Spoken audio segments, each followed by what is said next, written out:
General Motors GM has been in the spotlight for various negative developments, including a drop in the company's stock price and the CEO's defense of her high compensation while agreeing to its striking employees' negotiations.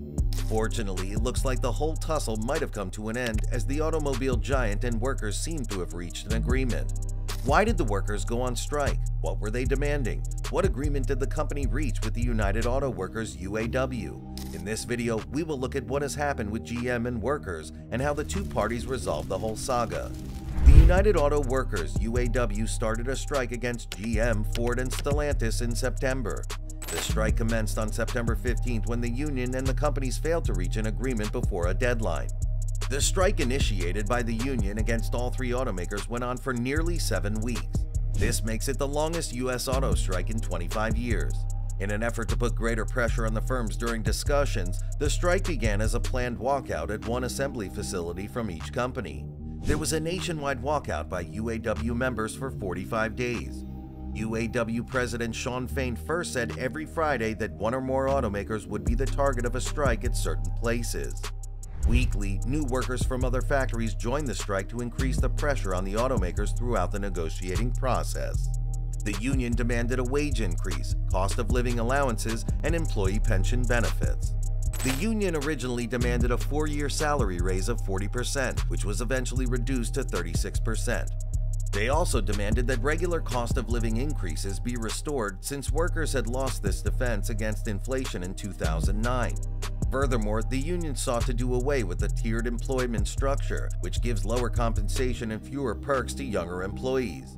When it comes to retirement benefits, full-time employees employed after 2007 are given 401k accounts with a contribution from the firm equal to 6.4% of their basic pay.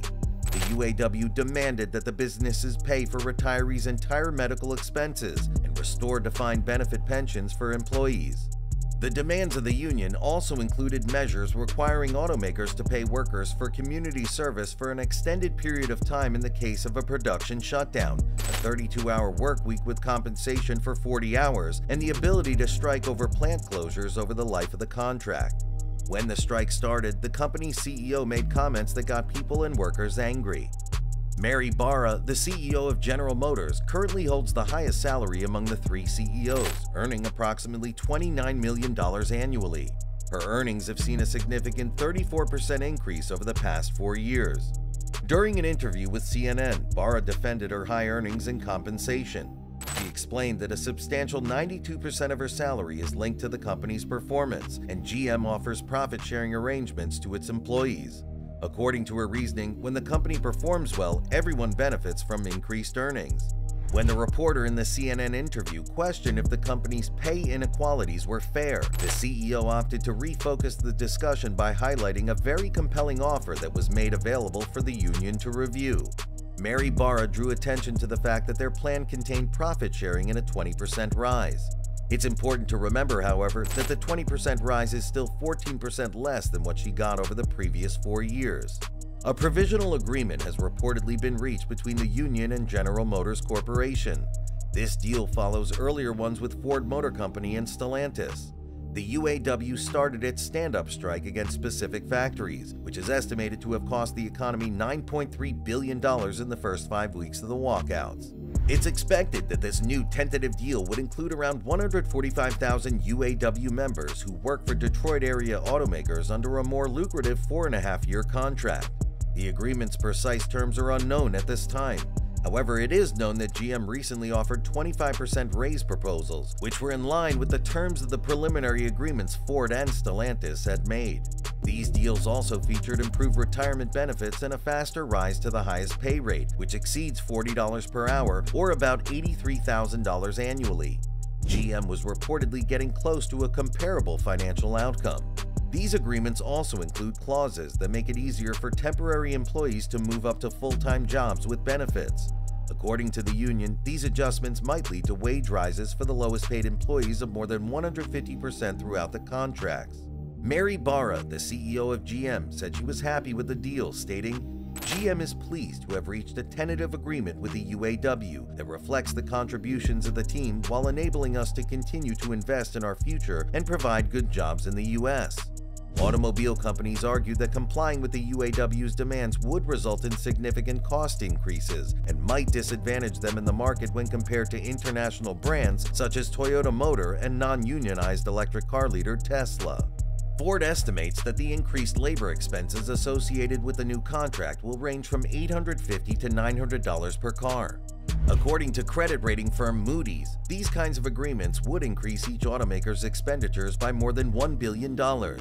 Concerns have been raised by some business executives that these additional expenses might provide automakers with non-union labor a competitive edge. Nonetheless, Art Wheaton of Cornell University's School of Industrial and Labor Relations believes that these arguments will raise wages for all U.S. automakers. Before these three provisional agreements can take effect, rank-and-file members must endorse them.